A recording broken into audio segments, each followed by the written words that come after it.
మీ ఎలాంటి వ్యాపార ప్రకటనలకైనా వెంటనే మా ఛానల్ సంప్రదించండి. ప్రస్తుతం మనతో పాటు ప్రముఖ ఆధ్యాత్మికవేత్త వేదిక్ ఆస్ట్రాలజర్ గోనుగొంట్ల సురేష్ బాబు గారు ఉన్నారు. గురువు గారితో మాట్లాడేద్దాం. నమస్కారం గురువుగారు.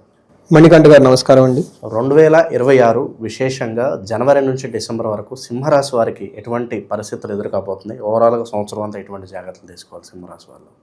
సో సింహరాశి వాళ్ళు పేరులోనే సింహం ఉంది కాబట్టి మా మాటే శాసనం. ఓకే, మొత్తం మా వల్లే వీళ్ళకి నడుస్తుంది, నేనే ఆధారభూతం, మా ఫ్యామిలీ కానీ ఆఫీస్లో కానీ అన్నట్లు వీళ్ళ మైండ్ సెట్ ఉంటుందండి. నిజంగా వాళ్ళు అలానే హెల్ప్ కూడా చేస్తారు, అడిగినా అడగకపోయినా ముందే హెల్ప్ చేస్తారు, అది మంచిది. కానీ వీళ్ళు టూ మచ్ చేయటం వల్ల వీళ్ళు చేస్తున్నారని ప్రతి ఒక్కరు చేయించుకోవాలని ఏం లేదు కదండి. వీళ్ళు చేశారని వేరే వాళ్ళకి గ్రాటిట్యూడ్ ఉన్న అవసరం కూడా లేదు కదా.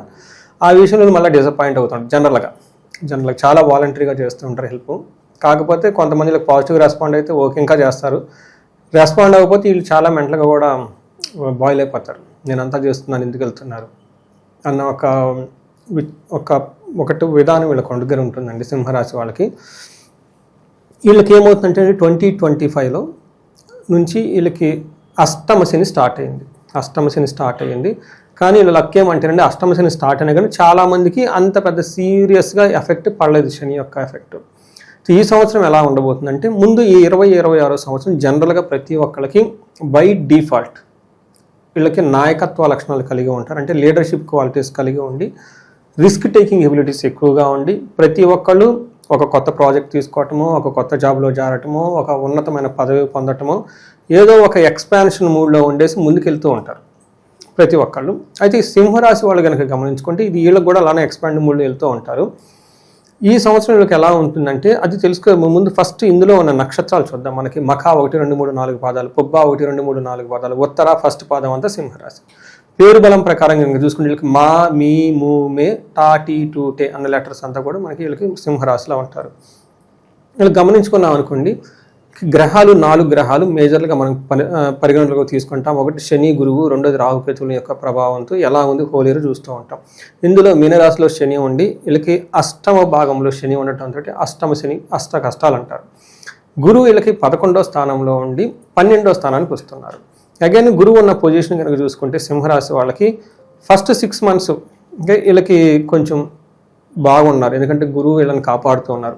ఈ కాపాడే గురువు కొంచెం ప్లేస్ మారడంతో ఇబ్బందులు పెరిగే అవకాశం ఎక్కువగా ఉంటుంది. అలానే రాహుకేతులు 7th హౌస్లో రాహు, 1st హౌస్లో కేతు ఉన్నారనమాట.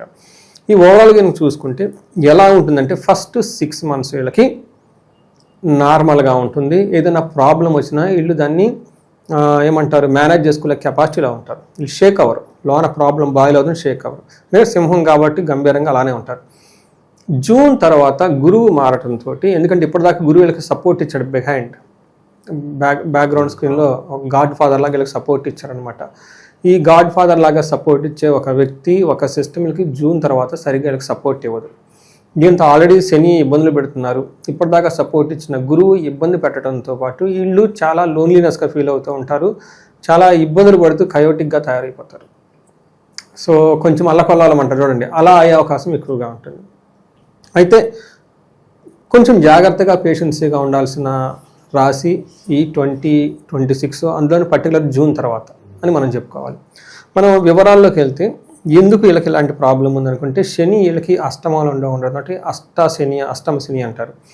ఇది ఏం జరుగుతుందంటే దీనివల్ల ఏం జరుగుతుంది, మన మహర్షులు సంస్కృతంలో బాగా పురాతన గ్రంథాల్లో ఏం రాశారంటే సంస్కృతంలో రాశారు, నానా కార్య విరోధోచ్చ వ్యాధి పీడాంచ ధనక్షయం అపమృత్యు భయ ప్రాప్తి అష్టమస్తే భవేత్ శనో అంటారు. అంటే 8వ ఇంట్లో కనుక శని ఉంటే ఏమవుతుందంట, నానా కార్య విరోధచ్చ, ఏదైనా కనుక పని చేసుకుంటూ వెళ్ళిపోతే అందులో ఆటంకాలు, విరోధం, శత్రువులు వచ్చేసి ఆగిపోతూ ఉంటుందంట. నానా కార్య విరోధచ్చ వ్యాధి పీడం, హెల్త్ కాంప్లికేషన్స్గా ఉంటుంది. ధనక్షయం, ఎప్పటిదాకా వీళ్ళు దాచుకున్న ధనం ఏమైనా ఉంటే ఈ టైంలో ధనం పోతుంది. అది మంచి కానివ్వండి, చెడు కానివ్వండి, అగైన్ వీళ్ళ యొక్క జాతకాన్ని బట్టి ఉంటుంది. వీటన్నిటికంటే ముందు అపమృత్యు భయం, అంటే ఇప్పటిదాకా మనం ఏదో బిజినెస్ చేసుకుంటున్నా, ఇప్పటిదాకా మనం ఏదన్నా మంచికి మనకు నచ్చిన ఒక ప్రాజెక్టు చక్కగా చేసుకుంటూ ఉన్నాం, ఈ టైంలో ఇది ఆగిపోతుందేమో, నెక్స్ట్ అసలు ఫ్యూచర్ ఏంటి అని భయపడుతూ ఉంటారు. నిజంగా జరగదు, భయపడుతూ ఉంటారు. అపమృత్యు భయం, జరగకూడదు ఏమైనా సంగతి జరుగుతాయేమో, అసలు ఉంటామా పోతామా, అసలు నేను ఉంటానా పోతానా, ఈ టైప్ వెళ్ళిపోతూ ఉంటారు. టూ మచ్ థింకింగ్ వెళ్ళిపోతుంది. కొద్ది గొప్ప ఉంటుంది, బట్ దీన్ని టూ మచ్ వీళ్ళు విజువలైజ్ చేసుకునే అవకాశం చాలా ఎక్కువగా ఉంటుంది. రెండోది, గురువు వీళ్ళకి 11వ స్థానంలో ఉండి ఇబ్బందులు పెడుతున్న శని, ఇప్పటిదాకా మనం చెప్పుకున్నవి. గురువు వీళ్ళకి బ్యాక్ బోన్, గాడ్ ఫాదర్. ఒక వీళ్ళ మనిషి వెనక ఎవరున్నారో ఒకసారి చూసుకున్న సినిమాలో డైలాగ్ ఉంటుంది, ఆ బ్యాక్గ్రౌండ్ వెరిఫై చేసుకో ఒకసారి ముందట్లు. వీళ్ళ బ్యాక్గ్రౌండ్లో గురువు ఉండి ఇప్పటిదాకా కాపాడారు, శని ముందు ఇబ్బంది పెడుతున్నారు. రాహు 7లో ఉండటంతో ఏమవుతుందంటేనండి, ఇప్పటిదాకా కష్టపడిన పంట కానివ్వండి, బిజినెస్ కానివ్వండి, జాబ్ కానివ్వండి, మంచి రిజల్ట్ వచ్చేసేది, మంచి గ్రోత్ వచ్చేది. ఈ టైంలో వీళ్ళకి శాలరీ హైక్స్ కానివ్వండి, పంట దిగుబడి కానివ్వండి, బిజినెస్లో కానివ్వండి, అనుకున్నంత విధంగా లాభం ఉండదు. దిగుబడి తగ్గుతుంది అనుకోవాలి, లాభం సరిగా లేక అప్రైజల్ సిస్టంలో అప్పటిదాకా 10% ఉన్న వాళ్ళు 2-3% ఏదో హెచ్ఆర్ ఇవ్వాలి కాబట్టి అలా ఇచ్చేస్తారు. వీళ్ళు బయటకు వచ్చేసి తగ్గేట్ చేస్తుంటారు, అయ్యో నాకు అప్రైజల్ ఇవ్వలేదు, అసలు ఈ కంపెనీలోనే ఉండను, ఈ కంపెనీ మంచిది కాదు, అది కాదు, ఈ టైప్ అంతా వీళ్ళకి ఎక్కువ ఉంటుంది. బిజినెస్ కూడా అంతే ఉంటుంది, ఎంత కష్టపడుతున్నా పక్కన బిజినెస్ ఎదిగిపోతుంది, ఆ బిజినెస్ ఎదగట్లేదు, వాడు అలా వేసుకుంటున్నాడు. వీళ్ళు బాగానే ఉంటారు, బట్ ఏంటంటే ఉన్నంత విధంగా గ్రోత్ ఉండదు. ఇలాంటి ప్రాబ్లం వచ్చే అవకాశం ఎక్కువగా ఉంటుంది. రాహు 7వ స్థానంలో ఉండటంతో గమన వ్యయం వృధం. ఫస్ట్ వీళ్ళు తెగ తిరిగేస్తారు. ఏదైనా పని కాలేదనుకుంటే ఇటు వెళ్ళటం, బాంబే వెళ్ళటం, ఢిల్లీ వెళ్ళటం, ఈ ఊరు వెళ్ళటం, ఆ ఊరు వెళ్ళటం, తెగ తిరిగేస్తూ ఉంటారు. దానివల్ల ఉపయోగం ఏముండదు, గుర్తుపెట్టుకోవాలి. అందుకని ఎక్కువ నిజంగా వెళ్ళాలనుకుంటేనే వెళ్ళండి, లేదంటే దూర ప్రయాణాలు ఏమైనా ఉంటే వేస్ట్, వాటి వల్ల ఉపయోగం ఏముండదు, మీకు వృధాగా తిరగటం తప్ప. కానీ పోస్ట్పోన్ చేసుకోవడం చాలా మంచిది. కరపాదాలు ఇంగులిస్తే అంటే ఇది మనకేమంటారంటే చేతికి, కాళ్ళకి, ఏళ్ళకి కొంచెం ఇబ్బందులు పడే అవకాశం ఎక్కువగా ఉంటుంది. చిన్న చిన్న గాయాలు అవన్నీ అయ్యే అవకాశం ఎక్కువగా ఉంటుంది, కొంచెం జాగ్రత్తగా ఉండాలి. ఈ గురువు 11వ స్థానంలో ఉండడంతో గురువు వీళ్ళకి జూన్ వరకు ఎలా ఉంటుందంటే యశోవృద్ధి. యశోవృద్ధి అంటే ఏంటి? పెళ్లి కావటము, లేదంటే కీర్తి ప్రతిష్టల వృద్ధి కావటము, సంతానం వృద్ధి కావటం జరుగుతూ ఉంటుంది. సర్వత్ర విజయ సుఖం. ఇప్పటిదాకా వీళ్ళు జూన్ దాకా ఏదైనా కనుక స్టార్ట్ చేస్తుంటే అందులో ఇబ్బందులు పడుతున్నా కానీ ఏదో ఒక విధంగా సక్సెస్ చేసుకుని సుఖప్రదంగా ముందుకెళ్ళిపోతూ ఉన్నారు. శత్రునాశం. శత్రువులు ఏమైనా చేయాలనుకుంటే వీళ్ళు సింహరాజు కాబట్టి కలబడి అది పడి ముందుకు చేసుకుని వెళ్ళిపోతూ ఉంటారు. మంత్రసిద్ధి. ఈ టైంలో వీళ్ళు ఇష్ట దైవాన్ని ఎవరిని ప్రార్థించినా, ఏదైనా పుణ్యక్షేత్రాలు చేసినా చక్కగా వాటి యొక్క కార్యక్రమం, వాటి ద్వారా సిద్ధి వచ్చి చాలా చక్కగా ముందుకు వెళ్ళిపోయే అవకాశం ఎక్కువ ఉంటుంది. తర్వాత జూన్ తర్వాత ఇలా కొంచెం ప్రాబ్లమ్స్ అధికం అవుతుంది. ఇప్పటిదాకా ఉన్న ఈ బ్యాక్గ్రౌండ్లో గాడ్ ఫాదరు లేదంటే బ్యాక్ బోన్, ఒక మెంటర్ వీళ్ళకి సపోర్ట్ చేయకపోవడంతో ఇబ్బందులు పడిపోతారు. ఏ విధంగా? శుభమూల వేచ్చయ. శుభకార్యాలు చేయటం వల్ల విపరీతంగా ధనం ఖర్చు చేసేస్తూ ఉంటారు. పాణి విక్రయ దోషణం. వీళ్ళకి బాగా సపోర్ట్ తెచ్చే ఒక ఆస్తులు కానివ్వండి, పొలాలు కానివ్వండి, ఏదైనా వెహికల్స్ లాంటివి అమ్మేసుకునే అవకాశం ఎక్కువగా ఉంటుంది. స్థాన భ్రష్టత్వం. ఇప్పటిదాకా ఒక డిగ్నిఫైడ్ పొజిషన్లో ఉంటే ఆ పొజిషన్లో వీళ్ళకి ఒక మంచి పేరు ప్రఖ్యాతులు రాకుండా మనీ ఫ్లో, అంటే పెద్ద పెద్ద కార్యక్రమాలు అప్పులు చేసేస్తారు. దాంతో డబ్బులకి మళ్ళీ ప్రాబ్లమ్స్ పడిపోతూ ఉంటారు. ఏదైనా అడిగితే అయ్యో నిన్ననే పెళ్లి చేసామండి, ఇంకా డబ్బులు ఆడఉన్నాయి, ఏదైనా మొన్ననే కారు కొనుక్కున్నామండి, డబ్బులు లేవండి. అది చేస్తున్నారు కాబట్టి, ఉన్న సేవింగ్స్ అన్ని ఖర్చు పెట్టి కొనుక్కున్నారు కాబట్టి, ఇంకొంచెం అప్పు కూడా చేస్తున్నారు కాబట్టి వీళ్ళ దగ్గర డబ్బు లేకుండా ఇబ్బంది పడిపోతే అవకాశం ఎక్కువగా ఉంటుంది. ఇది ఒకటి గమనించుకోండి, ఎందుకంటే ఆల్రెడీ శని యొక్క ప్రభావంతో ఉన్నారు. అయితే వీళ్ళకి కేతు ఫస్ట్ హౌస్లో ఉండటంతో కొంచెం మానసిక ఆందోళన ఎక్కువగా ఉంటుంది అని గమనించుకోవాలి. తర్వాత ఏదైనా కనుక పని పడితే వీళ్ళ ఆలోచనలు మారిపోయి వీళ్ళకి వీళ్ళే శత్రువులాగా తయారైపోయే అవకాశం కూడా ఎక్కువగా ఉంటుంది.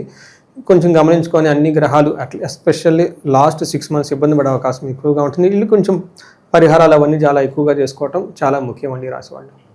2026లో మరి విశేషంగా ఇంకా మంచి ఫలితాలు పొందాలంటే వీళ్ళందరూ కూడా ఎటువంటి పరిహారాలు బాగుంటాయి అంటారు? సింహరాశి వాళ్ళు ఫస్ట్ శనిని చాలా చాలా చాలా శాంతింప చేసుకోవాలి. శని వీళ్ళకి పీడలు పెట్టే అవకాశం చాలా ఎక్కువగా ఉంది. అందుకని వీళ్ళకి శనికి సంపూర్ణ శాంతి పూజలు చేయించుకోవటం ఫస్ట్. అంటే ఏంటి?